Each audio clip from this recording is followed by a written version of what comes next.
Welcome back to Utkarsh and classes दोस्तों। तो I hope आप सब बहुत अच्छे होंगे, अच्छे से पढ़ाई कर रहे होंगे।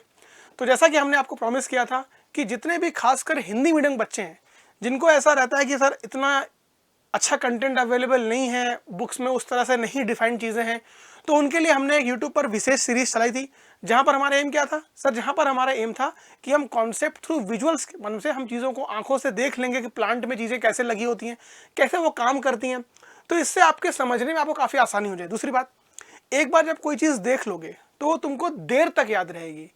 तो दोनों ही माध्यम से आपको पढ़ाया जा रहा है। तो अभी हमारा एम क्या है आज, अच्छा 3 वीडियो और पढ़ाई गई आपको, जो आपने बहुत प्यार दिया, बहुत लाइक्स किए, आपको बहुत बहुत धन्यवाद हमारी तरफ से। तो इसी सीरीज में चौथी वीडियो आपके लिए मैं लेके आया हूँ जहाँ हम बात करेंगे ट्रीटमेंट प्लांट की। कौन सा ट्रीटमेंट प्लांट? मल जल उपचार प्लांट। अब मल जल उपचार प्लांट में आज हम क्या डिस्कस करेंगे? हम डिस्कस करेंगे जैविक उपचार इकाई। मतलब क्या कि सर जो भी बायोलॉजिकल ट्रीटमेंट यूनिट है, जो भी बायोलॉजिकल ट्रीटमेंट यूनिट हमारा, उनको डिस्कस करने का हमारा आज एम है। अभी आपको बोर्ड पे कुछ ट्रीटमेंट यूनिट्स दिख रही हैं, आपने इनका नाम सुना होगा। क्या किया होगा? आपने इनका नाम सुना होगा। दूसरी बात, सर ये यूनिट्स करती क्या हैं, इनका एम क्या है, ये क्यों लगाई गई हैं?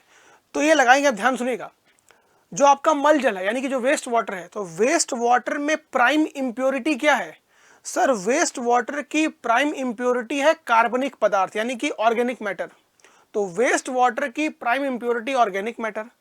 वो ऑर्गेनिक मैटर आपने कुछ कुछ रिमूव कर चुके हो, इसके जो पहले की यूनिट्स लगी होंगी, जैसे आपने लगा रखा होगा पीएसटी, तो पीएसटी में ऑर्गेनिक मैटर जिसके अंदर सेटल होने की टेंडेंसी है वो बैठ जाएगा।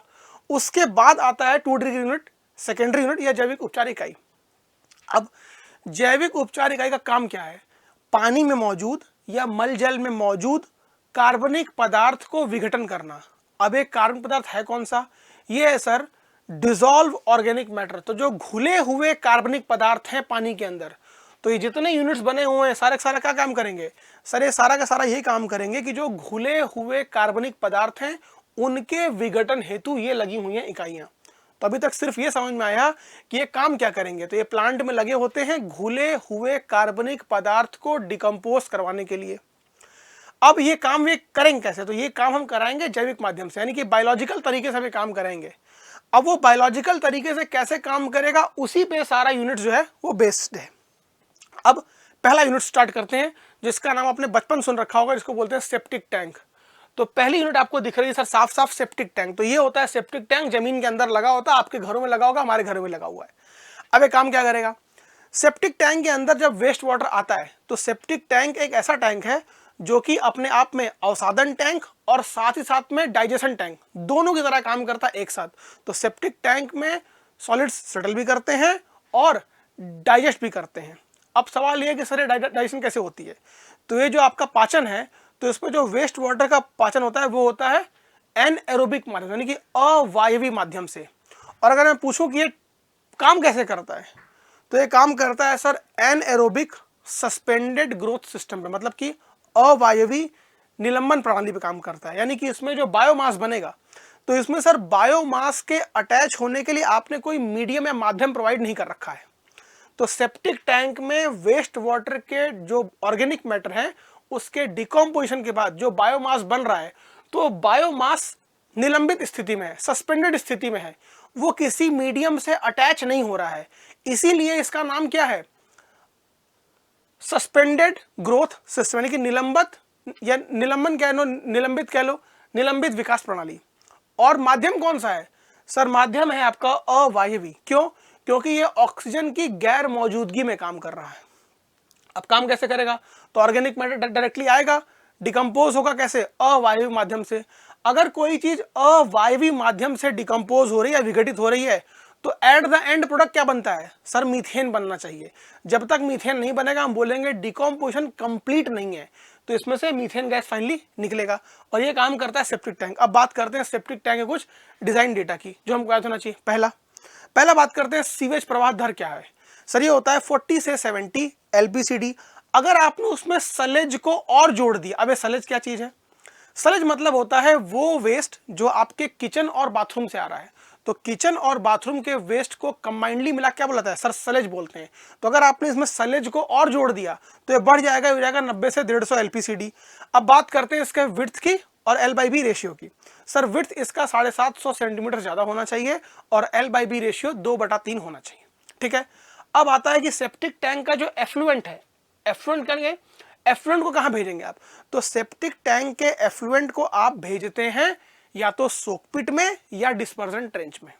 तो सेप्टिक टैंक के एफ्लुएंट को या तो सोकपिट भेजेंगे या भेजेंगे डिस्पर्जन ट्रेंच में। और दोनों कहानी क्या है कि अगर सोकपिट में तब भेजा जाएगा जब उसका फिल्ट्रेशन मतलब जो इनफिल्ट्रेशन रेट है वो कितना हो जाएगा। सर इनफिल्ट्रेशन रेट अगर 30 मिनट से कम है तो भेजेंगे आप सेप्टिक टैंक सोकपिट में, और अगर 30 से 60 मिनट का इनफिल्ट्रेशन रेट है तो आप भेजेंगे उसको डिस्पर्जन ट्रेंच में। और इनफिल्ट्रेशन किसका, एफ्लुएंट का।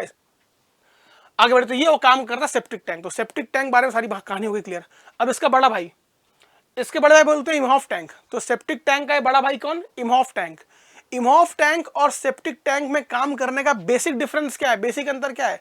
सर जहां सेप्टिक टैंक एक ऊपर नीचे कहीं भी देखो ये अवायु माध्यम में काम करता है, और इसमें एक ही टैंक में डाइजेशन और सेडिमेंटेशन दोनों हो रहा है।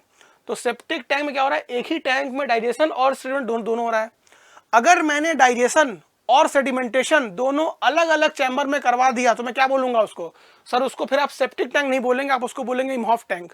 तो ये वो है इमहॉफ टैंक। अब दिख रहा है आपको, ये आपके सेडिमेंटेशन का कंपार्टमेंट है और ये हो रहा है डाइजेशन, और दोनों अलग अलग कंपार्टमेंट में हो रहा है। तो ये उसका लाइन डायग्राम, और ये प्लांट में कैसे काम करता है ये दिखा रखा है। तो प्लांट में देखो ये ऊपर, अच्छा सेप्टिक टैंक तो पूरी तरह से क्या था, पूरी तरह से था अवायवी, लेकिन इमहॉफ टैंक पूरी तरह से अवायवी स्थिति में काम नहीं करता। इसमें जो ऊपर वाला चैम्बर है, जो सेटलिंग ऊपर चैम्बर है, ये होता है एरोबिक स्थिति में, और जो नीचे वाला डाइजेशन चैम्बर है वो होता है एनएरोबिक माध्यम में। तो ऊपर वाला एरोबिक यानी कि वायवी स्थिति में है, नीचे वाला अवायवी स्थिति में है। तो दोनों टैंक समझ लिया हमने, सेप्टिक टैंक और उसका बड़ा भाई इमहॉफ टैंक। दोनों काम क्या है सर, दोनों काम है वेस्ट वाटर में मौजूद ऑर्गेनिक मैटर को डिकम्पोज कराना। कौन सा ऑर्गेनिक मैटर, सस्पेंडेड यानी डिसॉल्व स्टेट का जो ऑर्गेनिक मैटर उसको हमें कराना है डिकम्पोज। इसीलिए हमने 2 यूनिट पढ़ी, सेप्टिक टैंक और उसका बड़ा भाई इमहॉफ टैंक। दोनों कहानी समझ में आ गया। आगे बढ़िए, अगला आपको दिख रहा है ऑक्सीडेशन डिचेस। क्या बोलते हैं इसको, इसको बोलते हैं ऑक्सीडेशन डिच यानी कि ऑक्सीकरण खाई। अब इसमें क्या है, ये एक कंप्लीट मिक्स प्रक्रिया में काम करता है। ये काम करता है सर, ये काम करता है कंप्लीट मिक्स प्रक्रिया पे, और ये एक एक्सटेंडेड एरिएशन सिस्टम है। क्या है ये एक एक्सटेंडेड एरिएशन सिस्टम है। दूसरा कंप्लीट मिक्स सिस्टम पे काम करता है। अब इन दोनों बात का मतलब क्या है, एक्सटेंडेड एरिएशन का मतलब हो गया आपने इसमें लगा रखा है एरिएटर। आपने क्या लगा रखा है, आपने इसमें वातन करने के लिए अलग से कोई एक्सटर्नल डिवाइस लगा रखी है। तो अगर आपने वातन करने के लिए अलग से कोई एक्सटर्नल डिवाइस लगा रखी, आपने उसको बोला एक्सटेंडेड एरिएशन। अगर यही वाला ऑक्सीडेशन यानी जो आप ऑक्सीजन देने के लिए आपने अगर एरिएटर नहीं लगाया, आपका ऑक्सीजन आ रहा है सिर्फ एयर से यानी कि एटमॉस्फेयर से अगर एयर आ रहा है, तो आप उसको बोलोगे लगून्स बोल देंगे उसको। ठीक है, तो अगर वर्ड है एरिएटर, अगर एरिएशन वर्ड लगा है, अगर आपने एक्सटर्नल एरिएशन दिया हुआ है तो वर्ड आ जाएगा एरिएटर। और अगर आप डायरेक्टली कर रहे हो यानी कि ऑक्सीजन कहां से आ रहा है, ऑक्सीजन अगर आ रहा है एटमॉस्फेयर से बिना एरिएटर के, तो उसे बोलते हैं हम ऑक्सीजन डिचेस। ठीक है, अगर ऑक्सीजन डिचेस नाम है तो इसका मतलब कि उसमें ऑक्सीजन आ रहा है डायरेक्टली एटमॉस्फेयर से। अगर एक्सटेंडेड एरिएशन वर्ड आ गया, अगर एक्सटेंडेड एरिएशन वर्ड आ गया, इसका मतलब कि आपने उसको डिकम्पोजिशन को तेज करने के लिए आपने अलग से लगा रखा है एरिएटर डिवाइस। ठीक है, ये दोनों डिफरेंस है। अब ये होता क्या, देखो एक लॉन्गर चैनल्स के माध्यम से दिया जाता है। ये क्या है, ये एक लंबे चैनल्स के माध्यम से दिया रहता है जहां पे लगा हुआ है एरिएटर। तो अगर आपने एरिएटर लगा रखा है तो ऑक्सीजन की एंट्री ज्यादा है कम है, सर अगर आपने लगा रखा है वातन करने के लिए कोई डिवाइस तो ऑक्सीजन की एंट्री हो जाएगी तेज, प्लांट बनेगा छोटा। ठीक है, और ये ऐसे काम करता है पूरा। तो देखो इन्फ्लुएंट आएगा, ये है डिचेस, तो डिच में से आ रहा है, देखो यहाँ पे रोटर लगा रखा है यानी कि यहाँ पे क्या है, यहाँ पे सर ऑक्सीजन से, ऑक्सीजन जो है एटमॉस्फेयर से तो आ ही रहा है, साथ में आपने लगा रखा है एरिएटर, और ये क्लीन होने के बाद एफ्लुएंट निकल जाएगा। तो ऐसे काम करता है ये आपका ऑक्सीजन डिचेस। अब ये है कैसे, एरोबिक है एनारोबिक है, सर ये एरोबिक है। सस्पेंडेड है अटैच है, सर सस्पेंडेड है। तो सबसे बड़ी बात आपको पूरे यूनिट्स को डिवाइड कर रखना है एरोबिक में, और सस्पेंडेड है कि अटैच है। तो ये कौन सा है सर, सस्पेंडेड है। आगे बढ़िए, अगला बड़ी जबरदस्त, इसको बोलते हैं ऑक्सीडेशन पॉन्ड। तो ऑक्सीडेशन पॉन्ड में जो वेस्ट वाटर है वो बिना पीएसटी के आता है, मतलब कि ऑक्सीजन पॉन्ड में जो वेस्ट वाटर आ रहा है उसे पीएसटी में सरल करने की जरूरत नहीं है, आप डायरेक्टली भेज दो। तो ऑक्सीजन बॉन्ड में वेस्ट वाटर आता है डायरेक्टली। अब इस बॉन्ड को बोलते हैं सिम्बायोटिक बॉन्ड। क्या बोलते हैं? इस बॉन्ड को बोलते हैं सिम्बायोटिक बॉन्ड। अब ऐसा क्यों बोलते हैं आपको मैं बताता हूं। सिम्बायोटिक का रिलेशनशिप जहां तक मैं समझ पाता हूं, मेरे को ये समझ में आता है कि अगर एक का बाई प्रोडक्ट दूसरा इस्तेमाल करे और दूसरे का बाई प्रोडक्ट पहला इस्तेमाल करे, ऐसे संबंध को बोलते हैं सिम्बायोटिक संबंध। अब देखो है क्या, तो ऊपर वाले में बैक्टीरिया कौन से सर, जहां पर ऑक्सीजन आ रहा है वहां पे होंगे बैक्टीरिया वायवी, यानी कि होंगे बैक्टीरिया कौन से, एरोबिक। तो ऊपर वाले स्टेट में जहां पर ऑक्सीजन और सनलाइट की एंट्री आ रही है, ऐसी स्थिति में बैक्टीरिया कौन सा सर, एरोबिक बैक्टीरिया। और एल्गी क्या प्रोड्यूस करेगा सर, एल्गी प्रोड्यूस करेगा ऑक्सीजन। क्यों प्रोड्यूस करेगा? क्योंकि वो बनाए खाना फोटोसिंथेसिस प्रक्रिया से। एल्गी द्वारा प्रोड्यूस किया गया ऑक्सीजन को यूज कौन करेगा सर, एल्गी जो ऑक्सीजन प्रोड्यूस करेगा उसको यूज करेगा एरोबिक बैक्टीरिया। और क्या करेगा यूज करके, ऑर्गेनिक मैटर को विघटित करेगा। विघटित करके क्या बनाएगा, बायोमास बनाएगा।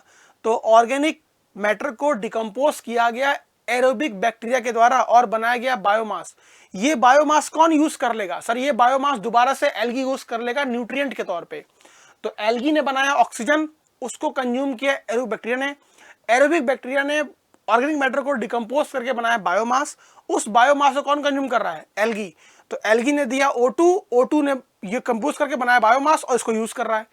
यानी कि एक का बाई प्रोडक्ट दूसरा यूज कर रहा है और दूसरे का बाई प्रोडक्ट पहला यूज कर रहा है। तो एल्गी और एरोबिक बैक्टीरिया में कौन सा संबंध हो गया सर, सिम्बायोटिक संबंध।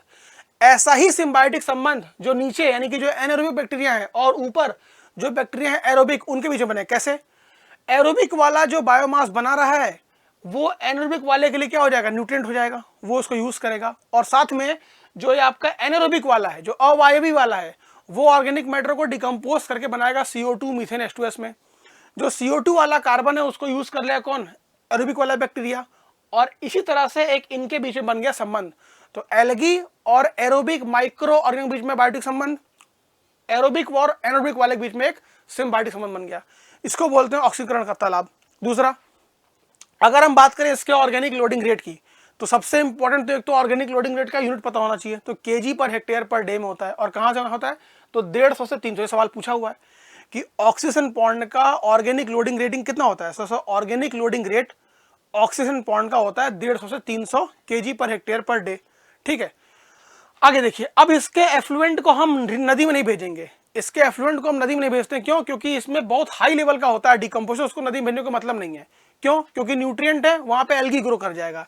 इसीलिए इसको डायरेक्टली मैन्योर के तौर पे इस्तेमाल कर लेंगे, खाद के तौर पे इस्तेमाल कर लेंगे इसके एफ्लुएंट्स को ट्राई करके। आगे देखिए, अगला है रोटेटिंग बायोलॉजिकल कॉन्ट्रैक्टर। अगला क्या है sir, rotating biological contractor, Hindi में लिखा गया घूर्णन जैविक संपर्क करता। अब ये क्या है, अच्छा ये काम किस पे कर रहा है सर, ये काम कर रहा है सस्पेंडेड ग्रोथ सिस्टम पे। क्यों?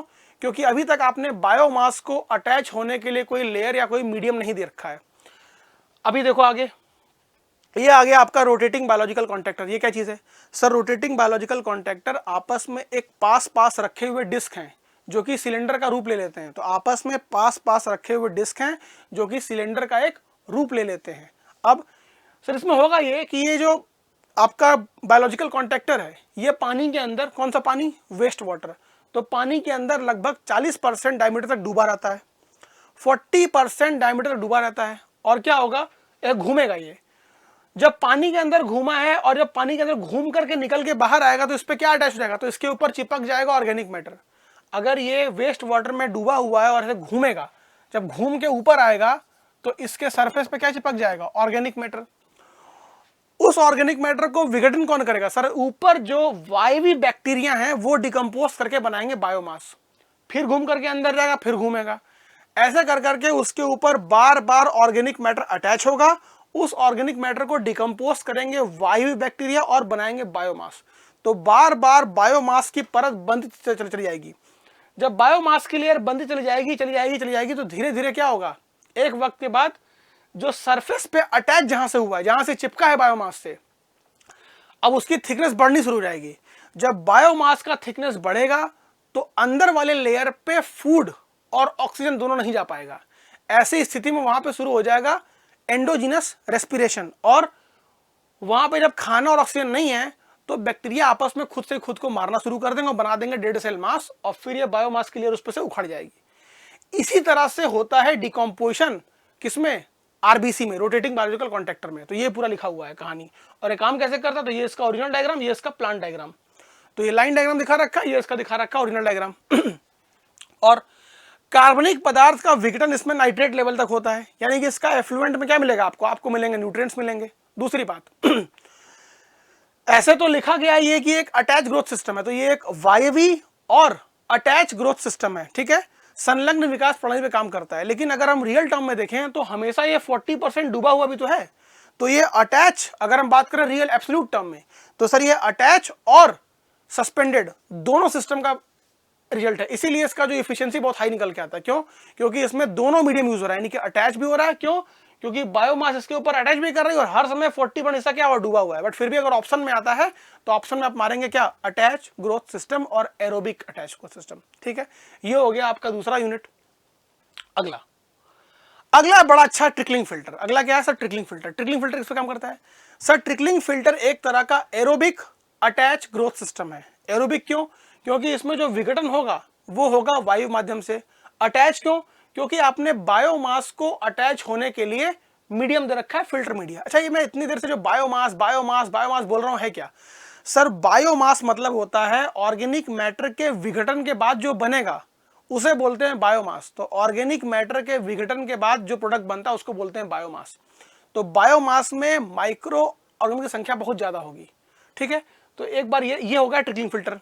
तो ऐसे काम करता होगा क्या, कहानी सेम है। देखो, पूरे सिस्टम की कहानी सेम है। कहानी क्या है, आपका एम क्या है? आपका एम है ऑर्गेनिक मैटर को डिकम्पोज करवाना। ऑर्गेनिक मैटर को डिकम्पोज करेगा कौन सर? बैक्टीरिया। बैक्टीरिया अगर एरोबिक हुए तो उनको ऑर्गेनिक मैटर को डिकम्पोज करने के लिए चाहिए क्या, ऑक्सीजन। अब वो ऑक्सीजन आप जैसे दे दो नाम बदल जाएगा। ट्रिकलिंग फिल्टर में क्या हो रहा है कहानी, आपने ऊपर से वेस्ट वाटर अप्लाई किया स्प्रे नोजल के माध्यम से या रोटेटिंग ट्रस के माध्यम से। तो दो तरीके से आप वेस्ट वाटर को अप्लाई कर सकते हो फिल्टर में। डायग्राम देख ही रहे हो आपको। फिल्टर मीडिया से क्या होगा सर? फिल्टर मीडिया से वेस्ट वाटर पास करेगा तो फिल्टर मीडिया पे बायोमास ऑर्गेनिक मैटर अटैच होना शुरू हो जाएगा। ऑर्गेनिक मैटर अटैच होते होते होते होते क्या होगा सर? उसको ऑर्गेनिक मैटर को डिकम्पोज करेंगे कौन? ऑर्गेनिक मैटर को डिकम्पोज करेंगे एरोबिक बैक्टीरियाज।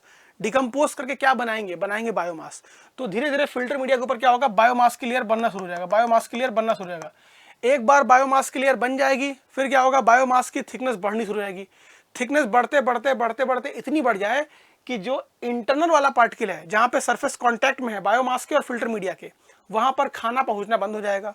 वहां पर जब खाना मिलना बंद होगा तो बैक्टीरिया आपस में खुद से खुद को मार लेंगे, जिसको हम बोलते हैं एंडोजिनस रेस्पिरेशन। बनाकर बनाएंगे dead cell mass. Dead cell mass होता है इनऑर्गेनिक नेचर का, अकार्बनिक नेचर का। इसीलिए इस पर से बायोमास की लेयर क्या होगी, उतर जाएगी। तो पूरे सिस्टम में बार बार बायोमास की लेयर बनेगी और बार बार बायोमास की लेयर उतरेगी। इसको बोलते हैं स्लॉगिंग ऑफ टेक्निकली। तो ऐसे काम करता है आपका ट्रिकलिंग फिल्टर। तो ये आपको ट्रिकलिंग फिल्टर दिखा रखा है। अब और कहानी देखो। ट्रिकलिंग फिल्टर का अगर हम पूछें हाइड्रोलिक लोडिंग रेट, तो ये स्टैंडर्ड रेट ट्रिकलिंग फिल्टर का है। ध्यान दीजिएगा, ये जो डेटा लिखा हुआ है 1 से 4, तो ये स्टैंडर्ड रेट ट्रिकलिंग फिल्टर का। हाई रेट का नहीं होता, हाई रेट का इससे 10 से 40 होता है और सुपर हाई रेट का 40 से 100 होता है। तो हाइड्रोलिक लोडिंग रेट का यूनिट मीटर क्यूब पर मीटर स्क्वायर पर डे। तो हाइड्रोलिक लोडिंग रेट का यूनिट सर मीटर क्यूब पर मीटर स्क्वायर पर डे, और होता कितना, 1 से 4। ऑर्गेनिक लोडिंग रेट का यूनिट सर केजी पर मीटर क्यूब पर डे, और 0.8 से 0.32 होता है। तो एक तो यूनिट पता होना चाहिए, दूसरा इसका वैल्यू पता होना चाहिए। किसके लिए? स्टैंडर्ड रेट के लिए, हाई रेट के लिए, सुपर रेट के लिए। अभी बोर्ड पे सिर्फ और सिर्फ स्टैंडर्ड रेट का लिखा हुआ है। तो ये आपका है ट्रिकलिंग फिल्टर। एक बड़ी काम बात, जो ट्रिकलिंग फिल्टर में आप ये देख रहे हो ट्रस से जो पानी गिराया जा रहा है, देखो ऐसा अगर हम रियल में देखें तो देखो ये दो तरीका है। ये दो तरीका है। देखो ये आपको दिख रहा है ट्रस, तो ये ट्रस से देखो पानी गिर रहा है। ये आपका ट्रिकलिंग फिल्टर, देखो इतना बड़ा सा फिल्टर मीडिया है। ट्रिकलिंग फिल्टर का अगर आप दीवार देखोगे, जो आउटर ये पेरीमीटर की दीवार देख रहे हो ना, ये दीवार, तो ये दीवार होती है हनीकॉम स्ट्रक्चर की। क्यों? ताकि हमेशा वायवीय स्थिति बनी रहे। तो ये दीवार होती है हनीकॉम स्ट्रक्चर में। और इसको कैसे बनाते हैं? हनीकॉम दीवार है। पूछा हुआ सवाल है कि ट्रिकलिंग फिल्टर का जो आउटर पेरीफेरी में जो दीवार है वो कैसा होता है, तो वो होता है हनीकॉम वॉल। और ऐसा क्यों? ताकि ऊपर से लेकर नीचे तक एरोबिक स्थिति बनी रहे। तो ये जो पानी अप्लाई किया जा रहा है, कैसे अप्लाई किया जा रहा है सर? वो अप्लाई किया जा रहा है रोटेटिंग ट्रस के माध्यम से। और यहाँ सर अप्लाई किया जा रहा है स्प्रे नोजल के माध्यम से। तो ये जो दिख रहा है ना, ये है स्प्रे नोजल्स के माध्यम से हम पानी को अप्लाई कर रहे हैं। कौन सा पानी? Waste water. तो ये आपके बेटा कुछ बायोलॉजिकल यूनिट्स थे, और पूरे के पूरे जितने बायोलॉजिकल यूनिट्स उनका काम क्या है सर? बायोलॉजिकल यूनिट का काम है ऑर्गेनिक मैटर को डिकम्पोज करना। कौन सा ऑर्गेनिक मैटर?